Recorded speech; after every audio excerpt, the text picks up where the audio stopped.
విద్యార్థి దశలోనే రాజకీయాలు నేర్చుకున్న నాయకుడు, విద్యార్థి ఉద్యమాల్లో ముందు వరుసలో నిలిచిన వ్యక్తి, ఏబీవీపీ రాష్ట్ర కార్యదర్శి, అధ్యక్షుడు, ఉమ్మడి ఆంధ్రప్రదేశ్ బీజేపీ అధికార ప్రతినిధి, ప్రధాన కార్యదర్శి, బార్ కౌన్సిల్ సభ్యుడు, ఎమ్మెల్సీగా బాధ్యతలు నిర్వర్తించిన నారపరాజు రామచంద్రరావు ఇవాళ తెలంగాణ బీజేపీ రాష్ట్ర అధ్యక్షుడు. పార్టీ వర్గ రాజకీయాలకు అతీతంగా అందరితో సాన్నిహిత్యం, న్యాయవాద వృత్తి, రాజకీయాల్ని ఒకేసారి సమన్వయించుకుంటూ రాణిస్తున్న నాయకుడు. అంతర్గత విభేదాలతో బలహీనపడుతున్న తెలంగాణ బీజేపీని మళ్లీ ఏకం చేసి బలోపేతం చేయాలనే లక్ష్యంతో అధిష్టానం ఎన్ రామచంద్రరావును రాష్ట్ర అధ్యక్షునిగా ఎన్నుకుంది. ఇటీవల మున్సిపల్ ఎన్నికల్లో బీజేపీ ప్రదర్శన, అంతర్గత విభేదాలు, ఇతర పార్టీలతో ఉన్న సంబంధాలు, కేంద్ర రాష్ట్ర తగాదాలు, తెలంగాణపై బీజేపీ వైఖరి, భవిష్యత్తు కార్యాచరణ వంటి కీలక అంశాలపై తన అభిప్రాయాలు పంచుకునేందుకు తెలంగాణ బీజేపీ అధ్యక్షులు ఎన్ రామచంద్రరావు మనతో ఉన్నారు. ఇప్పుడు ఈ అన్ని అంశాలపై ఆయన దృక్కోణం తెలుసుకుందాం. సార్ నమస్తే అండి. సార్ నమస్తే అండి. సార్, ఇటీవల జరిగిన మున్సిపల్ ఎన్నికల్లో బీజేపీ సాధించిన ఫలితాలపై మీరు సంతృప్తికరంగా ఉన్నారా? సంతృప్తికరమైన రాజకీయాల్లో ఎప్పుడు ఉంటుంది, మొత్తం గెలిచినప్పుడు ఉంటుంది. కానీ మిగతా అంటే గతంలో పోల్చుకుంటే మనం కొద్దిగా భారతీయ జనతా పార్టీ డెఫినెట్గా కొద్దిగా ఇంప్రూవ్మెంట్ ఉంది. 5% ఓట్లు పెరిగినాయి, సీట్లు కూడా 150 దాకా మనకు సీట్లు పెరిగినాయి. కాబట్టి ఒక కార్పొరేషన్ మనం గెలిచినాం. గతంలో ఒక కార్పొరేషన్ కూడా మనకు లేకుండే ఒక కార్పొరేషన్ గెలిచినాము. 2 మున్సిపాలిటీలు మేము గెలిచినాము. దాదాపు 15 నుంచి 20 మున్సిపాలిటీస్ ఫస్ట్ నెంబర్లో ఉన్నాం. కొద్దిగా మంచి పర్ఫార్మెన్స్, అంటే ఏదో దీంతోనే బాగా పర్ఫార్మెన్స్ చెప్పడానికి అయితే ఉండదు. బట్ గతంలో పోల్చుకుంటే డెఫినెట్గా భారతీయ జనతా పార్టీ యొక్క ప్రదర్శన అయితే ఉందో అది కొద్దిగా ఇంప్రూవ్మెంట్ ఉన్నది. దాంట్లో కొద్దిగా పబ్లిక్ యాక్సెప్టెన్స్ కూడా పెరిగిందని చెప్పి స్పష్టంగా మనకు కనబడుతూ ఉంటుంది. అయితే ఈ ఎన్నికల్లో మీరు మరింత మెరుగైన ఫలితాలు సాధించలేకపోయామని ఏమైనా అనుకున్నారా? డెఫినెట్గా ఉంటుంది అది. ఎందుకంటే మేము దాదాపు 110 ప్లేసెస్లో 2 ఓట్లతోని 2 నుంచి ఒక 50-60 ఓట్ల మధ్యన ఓడిపోయినాం దాదాపు. అంటే దగ్గరకు వచ్చి, అంటే 2 ఓట్లతో 3 ఓట్లు, ఓ 3-4 చోట్ల టై కూడా అయింది మాకు.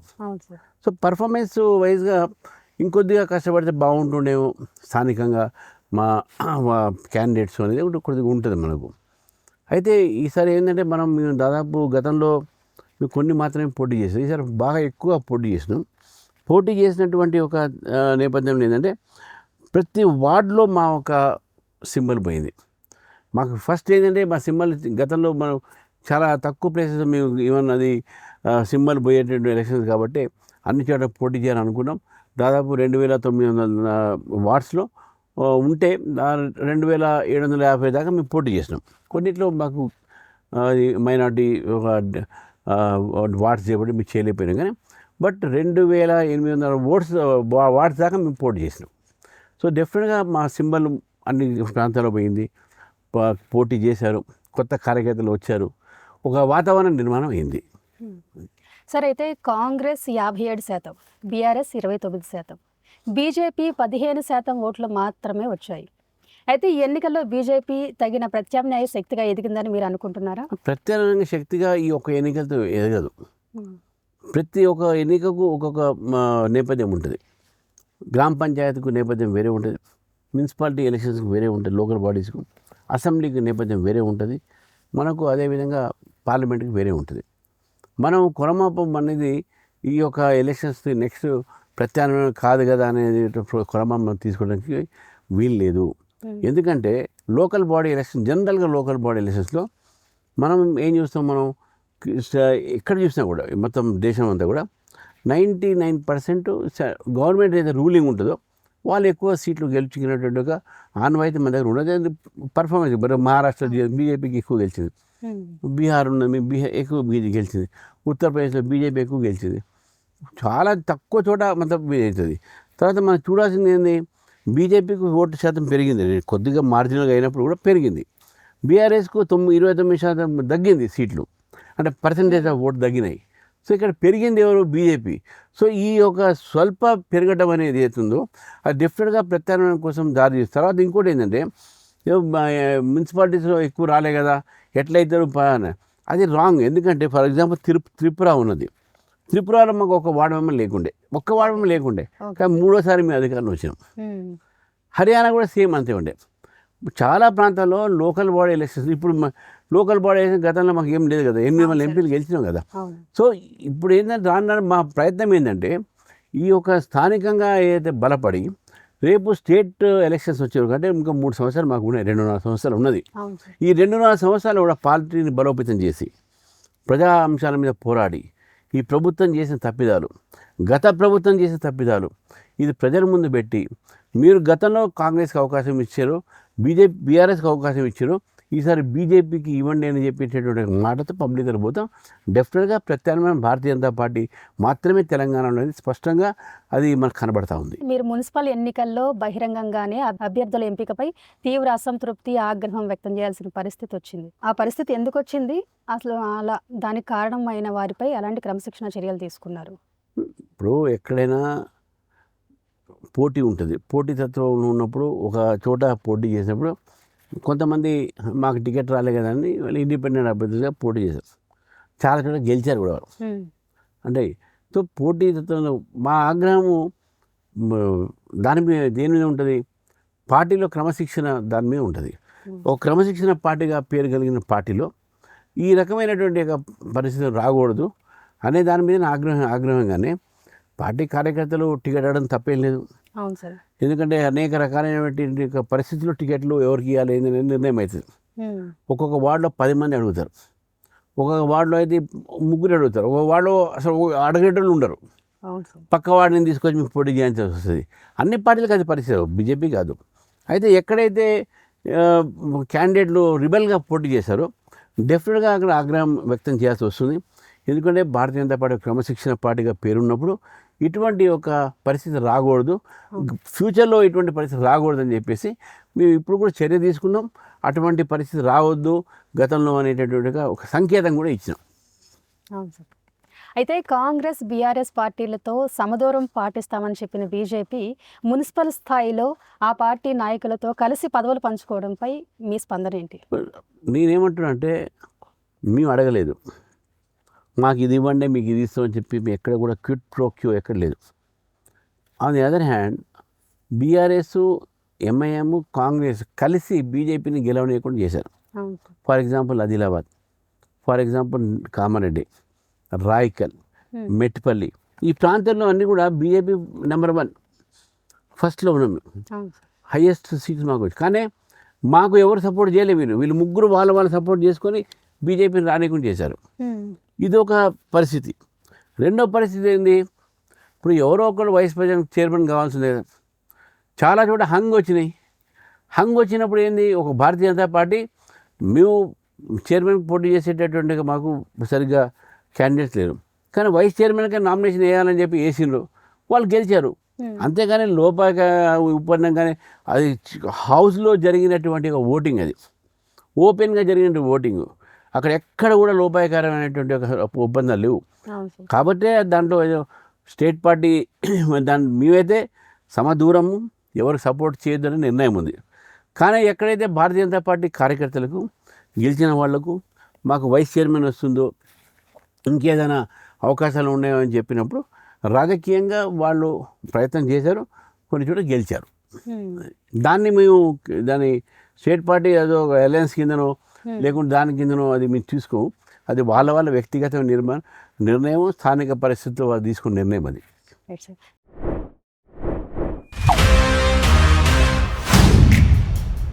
देख रहा है बिनो, मुझे ये चाहिए सिद्धा बाजी। ले लो। ठीक है, ले लेते हैं। किसी और में कोई आपत्ति? बहुत बढ़िया।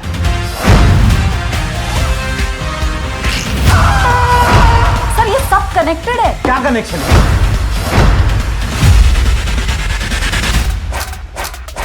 निशाना लगाया तो शिकार पक्का।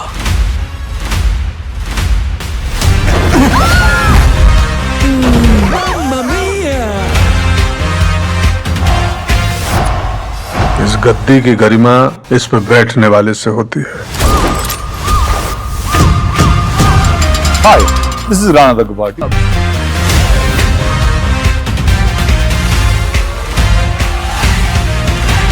दिल खुश कर दिया यार।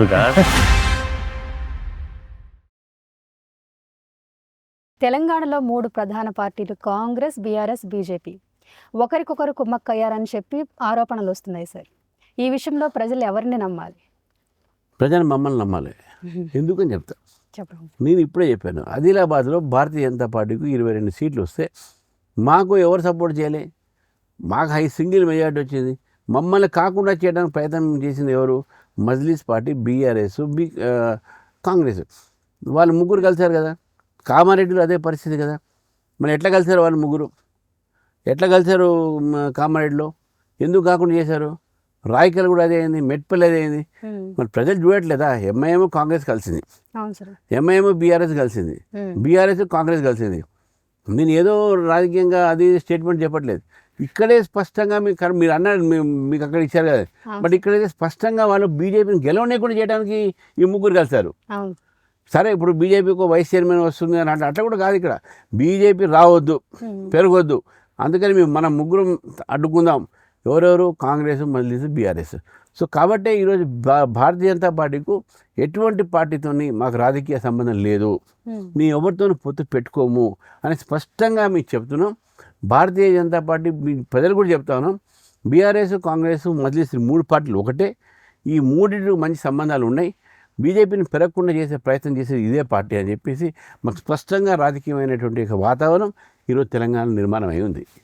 సార్, జీహెచ్ఎంసీని కాంగ్రెస్ ప్రభుత్వం 3 ముక్కలు చేయడంపై బీజేపీ అధికారిక వైఖరి ఏంటి సార్? ఇది అధికార వైఖరికి మీరు దాన్ని వ్యతిరేకించడం.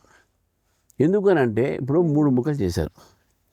సరే, 3 ముక్కల్లో వీళ్ళు ప్రజలు ఒక ముక్క అయితే చూస్తున్న మొత్తం తీసుకొచ్చి మజ్లిస్ చేతిలో పెట్టారు. మజ్లిస్ చేతికి వాళ్ళకు గిఫ్ట్, ఓవైసీకు రేవంత్ రెడ్డి గిఫ్ట్ ఇచ్చారు.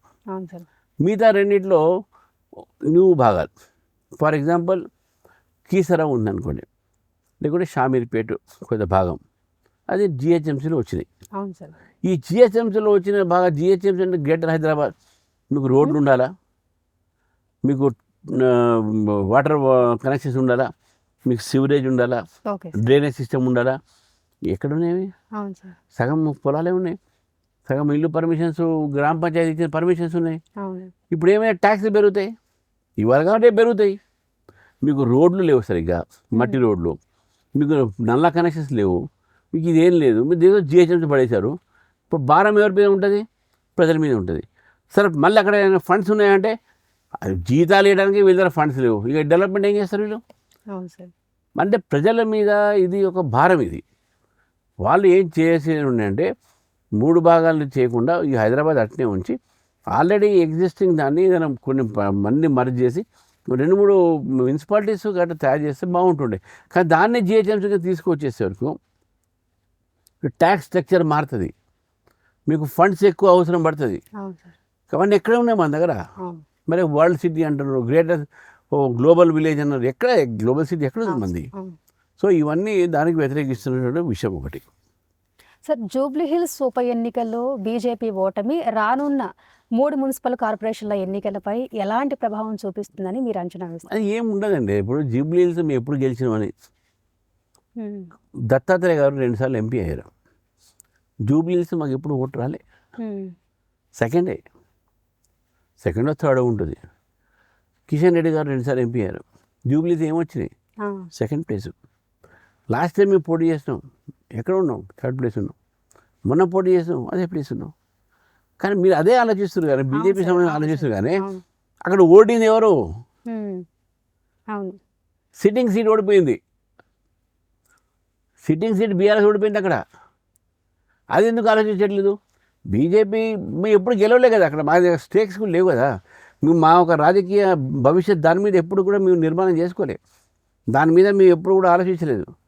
అది పోటీ చేయాలి, మా క్యాండిడేట్ గతంలో పోటీ చేసిన వ్యక్తిని మేము పెట్టినాము, మా కార్యకర్తని యాక్టివ్ చేయడానికి మేము పోటీ చేస్తున్నాం. మాకు గెలిచే ఒక హోప్ అనేది అక్కడ 2 కారణాల వల్ల ఉండదు. ఎందుకంటే 1.5 lakhs ముస్లిం ఓట్స్ ఉన్నారు. వాళ్ళందరూ కూడా మజ్లిస్ పార్టీ సంబంధించినటువంటి ఒక ఓటు సగం మంది కాంగ్రెస్ పార్టీ సపోర్ట్ చేస్తారు. కాంగ్రెస్ పార్టీ క్యాండిడేట్ కూడా కాంగ్రెస్ పార్టీ క్యాండిడేట్ కాదు, ఆయన మజ్లిస్ నుంచి అరువుగా తీసుకొచ్చి ఆయన పెట్టారు అక్కడ. తర్వాత రకరకాలైనటువంటి స్లమ్స్ ఉన్నాయి, అవి ఉన్నాయి. దీని ఒక కార్యక్రమం మాకు పార్టీ పరంగా కూడా, సంస్థాపరంగా కూడా ఇప్పుడిప్పుడే అక్కడ డెవలప్ అవుతున్నాం. ఇంతకుముందు మాకు యూనిట్స్ లేవు అక్కడ. ఇప్పుడు మేము మాకు బూత్ కమిటీలు, ఇప్పుడు డివిజన్ కమిటీలు జరుగుతూ ఉన్నాయి. సో కాబట్టి జూబ్లీ హిల్స్ ఓటమిని పెద్ద భూతద్దంగా చూపెట్టేసి బీజేపీకి ఏదో నష్టం జరిగిందని అదేదో ఉందో అది బీఆర్ఎస్ కాంగ్రెస్ చేసిన ప్రచారము. యాక్చువల్గా నష్టం జరిగింది బీఆర్ఎస్కు, నష్టం జరిగింది కాంగ్రెస్ కూడా. ఎందుకంటే కాంగ్రెస్ ప్రజల మధ్యన ఇది కాంగ్రెస్ కాదు మజ్లిస్ పార్టీ ఒక తొత్తులానే మారింది. ఇద్దరికి నష్టం జరిగింది అక్కడ. మాకు జరిగింది నష్టం ఏం లేదు, కానీ వాళ్ళిద్దరు మాకు నష్టం జరిగింది చూపెట్టుకుంటారు. అవును సార్.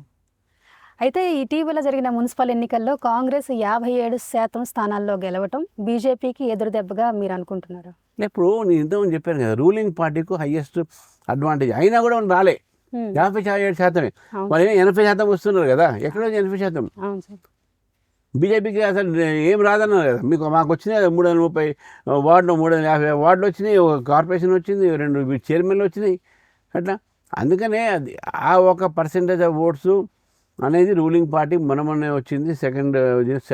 కాబట్టి లోకల్ బాడీ ఎలక్షన్స్లో రిజల్ట్స్ కులమాపం కాదు రాబోయేటటువంటి ఎలక్షన్స్ అనేది, అది స్పష్టం చేయదలుచుకున్నాను. హైదరాబాద్ 3 కార్పొరేషన్ ఎన్నికల్లో తెలుగుదేశం, జనసేన కూడా బరిలోకి దిగితే బీజేపీ వారితో ఎలా వ్యవహరిస్తుందంటారు? అసలు 3 పార్టీల మధ్య పొత్తు సాధ్యమేనా సార్? ఇప్పుడు మీ ముగ్గురం కూడా ఎన్డీఏ పార్టీలు. రేపు ఎన్డీఏ మా జాతీయ పార్టీ కాబట్టి ఎన్డీఏగా మీరు ఫైట్ చేయండి అని చెప్పి మా జాతీయ పార్టీ చెప్తే మేము చేయాల్సినటువంటి పరిస్థితి ఉంటుంది. అది అనేది స్పష్టంగా నేను ఇంతకుముందు కూడా అనేకసార్లు చెప్పాను. మేము స్థానికంగా పొత్తుల విషయంలో మాకు ఎన్డీఏలో పార్ట్నర్స్ ఉన్నారు కదా. తెలుగుదేశం గతంలో కూడా మేము మాకు పోటీ చేసాం, కలిసి పోటీ చేసాం. మాకు మంచి సంబంధాలు గతంలో ఉండే, ఇప్పుడు కూడా ఆంధ్రాలో మంచి సంబంధం ఉన్నది. జనసేన కూడా మా పవన్ కళ్యాణ్ గారన్నా, చంద్రబాబు నాయుడు గారు మా పార్టీలందరికీ మంచి రెస్పెక్టు.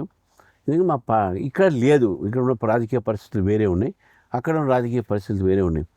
కానీ ఈ నిర్ణయాలన్నీ కూడా జాతీయ పార్టీ తీసుకుంటుంది. కాబట్టి జాతీయ పార్టీ నిర్ణయాలపైన ఎన్డీఏ ఒక కూటమిలో ఏ పార్టీతో కలవాలి అనేది జాతీయ పార్టీ నిర్ణయం ప్రకారం మేము ఇక్కడ నడుచుకుంటాం. సార్, ఇటు కేంద్రంలో అటు ఆంధ్రప్రదేశ్లో అయితే మీరు టీడీపీతో కలిసి ఉన్నారు, పోటీ చేశారు. అయితే ఇటు తెలంగాణ విషయానికి వస్తే పొత్తుల విషయంలో మీరు దూరంగా ఉంటున్నారు. దీన్ని ప్రజలు ఎలా అర్థం చేసుకోవాలి? మేము దూరం కాలే, వాళ్ళు మా దగ్గర పొత్తుకు రాలేదు, మేము మా దగ్గర పోలే. ఒకవేళ వాళ్ళు వచ్చి ఉంటే దాని ఆలోచన మొత్తం ఢిల్లీలో ఆలోచిస్తారు, మేము ఆలోచించడం వీల్లేదు కదా. ఇంకా జాతీయ పార్టీ నిర్ణయాన్ని కూడా జాతీయ పార్టీ యొక్క నాయకత్వంతో సంప్రదించాలి. మీరు చేయకూడదని కాదు, సంప్రదించాలి. ఇప్పటివరకు అటువంటి ఒక పరిస్థితి రాలే. కాబట్టి నేను ఏదో చెప్పాను కదా, ఇప్పుడు వాళ్ళు ఒకవేళ లేదు కలిసి చేద్దాము అనే ప్రపోజల్ జాతీయ పార్టీ దగ్గర పెడితే, జాతీయ పార్టీ ఆలోచించి మాకు ఏదైనా సొల్యూషన్ చెప్తే, ఏదైనా మాకు సూచనలు ఇస్తే, ఏదైనా నిర్దేశం ఇస్తే దాన్ని బట్టి మేము నడుచుకుంటాం. అంటే ఒక జాతీయ పార్టీ రాష్ట్రాల వారీగా భిన్న వైఖరి అవలంబిస్తుందని చెప్పి అంటున్నారు సార్, అది నిజమా? ఇక్కడ మాకు తెలుగుదేశంతో మాకు శత్రుత్వం ఏం లేదు కదా, జనసేనతో మా శత్రుత్వం ఏం లేదు కదా. ఈ ఎన్నికల్లో మేము కలిసి పోటీ చేయకపోవచ్చు, కానీ గతంలో మేము కాంగ్రెస్ పార్టీ ఎప్పుడైతే పవర్లో వచ్చింది మొన్న, ఆ టైంలో మేము జనసేనతో కలిసి వచ్చినాం కదా. మేము జనసేనతో మేము కలిసి పోటీ చేసినాం. కాబట్టి అట్లా వాళ్ళు వచ్చారు మా దగ్గరికి, మేము వేసాను, కలిసి చేసినాం. టీడీపీ రాలే మాతో, కాబట్టి దానిపైన అలయన్స్ విషయంలో మేము మాట్లాడలేదు. అప్పుడు వాళ్ళకి వస్తే జాతీయ పార్టీ దగ్గర వాళ్ళ నేతృత్వం పోతుంది, మాట్లాడుతుంది. వాళ్ళు ఏ నిర్ణయం తీసుకుంటే ఆ నిర్ణయం మీకు కట్టుబడి ఉంటాం. అయితే సార్, ఇప్పుడు ఏపీ ముఖ్యమంత్రి ఉప ప్రధానిగా నియమితులయ్యే అవకాశం ఉందని వస్తున్న ప్రచారంపై మీ స్పందన ఏంటి సార్? ఇవన్నీ హైపోథెటికల్ క్వశ్చన్స్. ఊహాగానాలకు మనం స్పందించకూడదు, స్పందించినా అది మంచిది కాదు. కేరళ, తమిళనాడు కంటే కూడా ఇక్కడ ఎక్కువ మంది ఎంపీలు, ఎమ్మెల్యేలు ఉన్నా సరే బీజేపీ తెలంగాణలో బలపడలేకపోవడానికి కారణాలు ఏంటో తెలియదు సార్. ఈ విషయంలో నరేంద్ర మోడీ గారి వార్నింగ్ తర్వాత మీ పార్టీ నాయకుల్లో వచ్చిన మార్పులు ఏంటి సార్? వార్నింగ్ ఇచ్చారు అనేది అది నేను చెప్పిన కథనాలు అవి. నేనైతే ఆ మీటింగ్ లేను. అక్కడ దాంట్లో ఏం జరిగింది అనేది నేను ఎంపీని నేను అడగలేను, వాళ్ళు కూడా చెప్పరు. కానీ ఇక్కడ బీజేపీ పెరుగుతున్నది, కేరళ, తమిళనాడు కూడా పెరుగుతున్నది, ఇక్కడ కూడా పెరుగుతుంది. దక్షిణాదిగా కూడా ప్రజలు భారతీయ జనతా పార్టీని ఆదరిస్తారు. రేపు రాబోయే రోజుల్లో తెలంగాణలో భారతీయ జనతా పార్టీ అధికారంలో వస్తుందనే పూర్తి నమ్మకం ఈరోజు ప్రజల్లో కూడా ఉన్నది. మాకే కాదు, ప్రజల్లో కూడా ఉంది. ఎస్, ఈ పార్టీని మనం అధికారం తీసుకురావాలి, ఒక అవినీతి రహితమైన పాలన, ప్రజా సంక్షేమ పథకాలు మా దాకా చేరాలంటే ఈ పాలన ఉండే కేవలం బీజేపీ మాత్రమే ఉందని చెప్పేసి భావిస్తున్నాం. ఇది ఎంపీలు ఎమ్మెల్యేలు అందరూ కష్టపడే తీసుకొని రావాల్సిన అవసరం ఉన్నది. కాబట్టి డెఫినెట్గా మాకు ఎక్కువ మంది ఎంపీలు ఉన్నా, ఎక్కువ మంది ఎమ్మెల్సీలు ఉన్నారు, ఎక్కువ మంది ఎమ్మెల్యేలు కూడా మేము గెలిచినాం. అంటే గతంలో పోలిస్తే వీళ్ళందరి యొక్క సహకారంతో రేపు ఇంకా ఎక్కువ మంది గెలిచి బీజేపీ అధికారంలో వస్తుందని చెప్పి నాకు నమ్మకం ఉన్నది. సార్, ప్రధాని నరేంద్ర మోడీ తెలంగాణ నాయకుల సమావేశ వివరాలను లీక్ చేసిన నేతలపై కఠిన చర్యలు తీసుకుంటామని చెప్పి గతంలో కిషన్ రెడ్డి గారు చెప్పారు సార్. ఈ ఘటన తర్వాత బాధ్యులపై ఎలాంటి చర్యలు తీసుకున్నారు సార్? నేను చెప్తున్నాను, నేను ఆ మీటింగ్లో లేను. ఆ మీటింగ్లో ఎవరెవరు ఉన్నారో నాకు తెలియదు. ఎవరు లీక్ చేశారనేది వాళ్ళు ఒకవేళ లీక్ అంటే అది ఎంపీలు చూసుకుంటారు.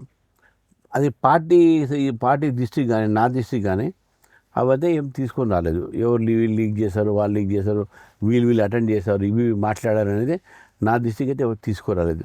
కాబట్టి నేను దీనికి ఆన్సర్ వేయలేనని చెప్పి. సార్, తెలంగాణ బీజేపీలో అగ్రనేతల మధ్య వివాదాల పరిష్కారానికి మీరు చేస్తున్న ప్రయత్నాలు ఎంతవరకు ఫలించాయి? ఫస్ట్ థింగ్ విభేదాలు లేదని నేను అనుకుంటున్నా. ఒకటి, అందరూ కలిసి సమగ్ర నాయకత్వంతో ముందుకు పోతాం. అటువంటి వాతావరణం మాత్రం నిర్మాణమైంది. ఈరోజు పార్టీ రామచంద్రరావు కాదు, పార్టీ నడిపేది అందరూ ఎంపీలు, ఎమ్మెల్యేలు, ఎమ్మెల్సీలు, పార్టీ మా ఒక సీనియర్ నాయకులు కలిసి పార్టీని ముందుకు నడుపుకుంటాం. ఇటువంటి వాతావరణం మాత్రం తప్పకుండా నిర్మాణమైంది. మా మధ్యన ఎటువంటి విభేదాలు లేవని కూడా స్పష్టంగా ఈరోజు మీ ద్వారా నేను ప్రజలు చెప్తా ఉన్నాను. Right sir. పార్టీ అధ్యక్షుడు ఎన్ రామచంద్రరావు పార్టీ వ్యవహారాల్లో కఠినంగా వ్యవహరించట్లేదని చెప్పి కొంతమంది సీనియర్ నేతలు కామెంట్ చేస్తున్నారు సార్. వాళ్ళపై మీ అభిప్రాయం? మరి ఎక్కడ నేను చర్య తీసుకోవాలి, వాళ్ళు నాకు సూచిస్తే తప్పకుండా చర్య తీసుకుంటాం. ఒకవేళ అంత ఇది ఉంటే, ఇది అంత అటువంటి సీరియస్నెస్ ఉంటే. కానీ నేను కఠినంగా లేదు అనేది అది ఉండాలి, అవసరం పడితే ఉంటా, అవసరం లేనప్పుడు నేను ఉండను. సో ఇప్పటివరకు కఠినంగా ఉండాల్సిన అవసరం రాలేదు కాబట్టి నేను డెఫినెట్గా నేను మెత్తటి వైఖరి వహిస్తాను. కఠినంగా ఉండాలి రోజు, నేను కఠినంగా ఉన్న రోజు డెఫినెట్గా ఎవరు కూడా ఊహించినట్టు కఠినంగా నేను ఉంటాను. ఇంతసేపు మేము అడిగిన ప్రతి ప్రశ్నకు కూడా చాలా చక్కగా వివరించారు sir. Thank you sir. Thank you. Telangana రాష్ట్ర బీజేపీ అధ్యక్షులు రామచంద్రరావు పార్టీ బలోపేతం, పార్టీ పనితీరు గురించి మనతో పలు విషయాలు చెప్పారు. పార్టీ వ్యూహాలు, పురోగతిపై మరికొన్ని విషయాలు నెక్స్ట్ వీడియోలో చూద్దాం.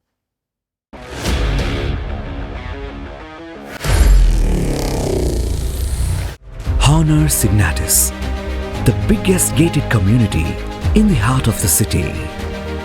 Spacious 3, 3.5 and 4 BHK apartments at Kukatpalli, High-Tech City. 27.5 acres, 18 towers, G+25 floors, 1695 to 3815 square feet unit sizes. For more details, search for Honor Signatus.